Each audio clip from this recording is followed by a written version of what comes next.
Ven, Espíritu Santo, llena los corazones de tus fieles y enciende en ellos el fuego de tu amor.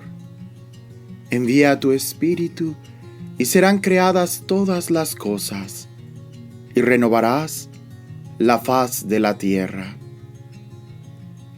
Oremos. Oh Dios, que has instruido los corazones de tus fieles con luz del Espíritu Santo, concédenos que sintamos rectamente con el mismo Espíritu y gocemos siempre de su divino consuelo. Por Jesucristo, nuestro Señor. Amén.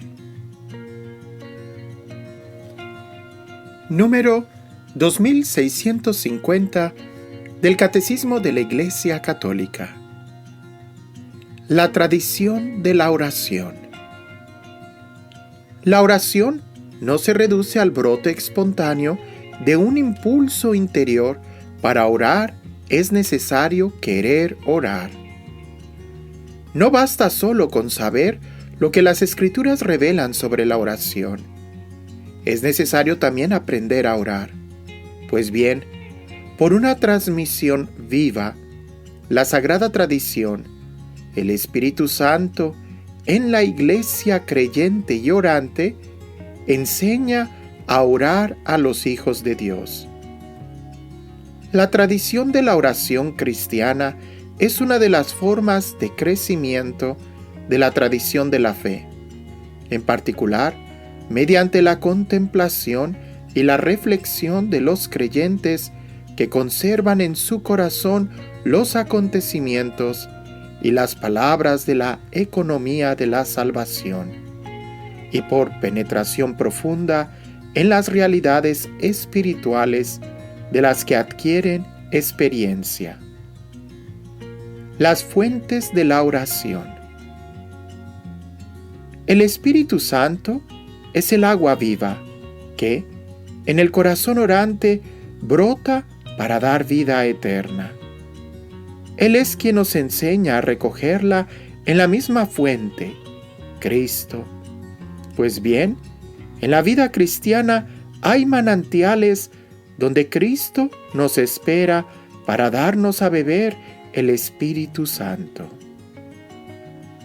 La palabra de Dios. La Iglesia recomienda insistentemente a todos sus fieles la lectura asidua de la Escritura para que adquieran la ciencia suprema de Jesucristo.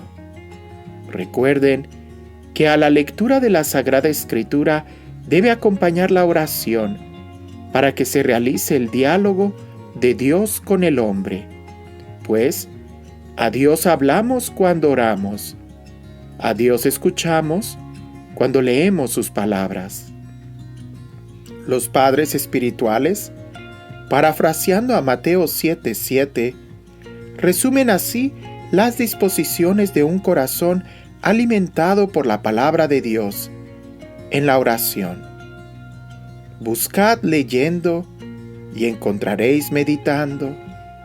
Llamad orando y se os abrirá por la contemplación. La liturgia de la Iglesia. La misión de Cristo y del Espíritu Santo que, en la liturgia sacramental de la Iglesia, anuncia, actualiza y comunica el misterio de la salvación, se continúa en el corazón que ora. Los padres espirituales comparan a veces el corazón a un altar. La oración interioriza y asimila la liturgia durante su celebración, y después de la misa, incluso cuando la oración se vive en lo secreto, siempre es oración de la Iglesia, comunión con la Santísima Trinidad. Vale la pena hacer un pequeño alto y tratar de profundizar en estos puntos que estamos viendo. Ciertamente hay muchas fuentes de la oración. Aquí, hasta este momento, hemos leído la palabra de Dios y la liturgia de la Iglesia. Más adelante vamos a ver en el siguiente audio las virtudes teologales y hoy los acontecimientos, ¿verdad? Pero pudiéramos mencionar algunas otras fuentes de la oración como la misma naturaleza, ¿verdad? Lo que hay en el corazón del hombre, el mismo deseo que brota. Pero de todas las fuentes de la oración, indudablemente, en este orden, pudiéramos nosotros mencionar que la liturgia de la Iglesia y la palabra de Dios indudablemente ocupan un lugar muy importante, así también como las virtudes y los acontecimientos presentes.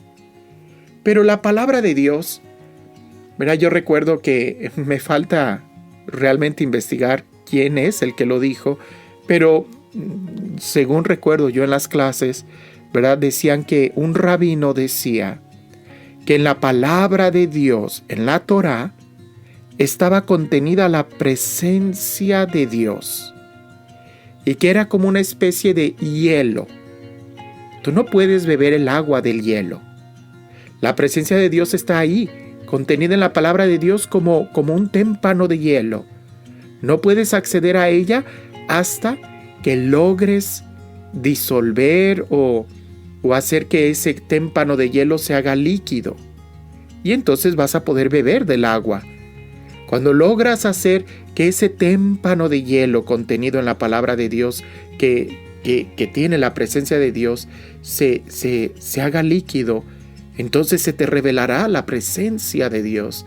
Y eso se hace a través de la meditación.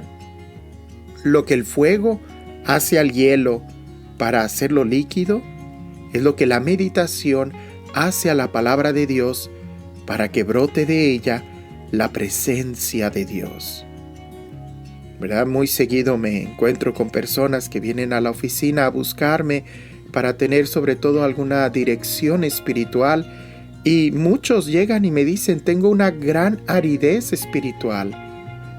Y bueno, después de escucharlos, las preguntas ordinarias que se hacen es: ¿qué tanto estás meditando la palabra de Dios? Y muchos me dicen y me confiesan con sinceridad: Padre, hace mucho que ya no medito la palabra porque pues no me nace, ya no es como antes, que antes brotaba el deseo. Y bueno, pues aquí es donde el catecismo nos lo recordó de una manera muy clara, ¿verdad? No, la oración no se reduce al brote espontáneo de un impulso interior. No, la oración, para orar, es necesario querer orar. Si ya no experimentas la presencia de Dios como antes, cuestiónate, ¿qué tanto estás meditando la palabra de Dios?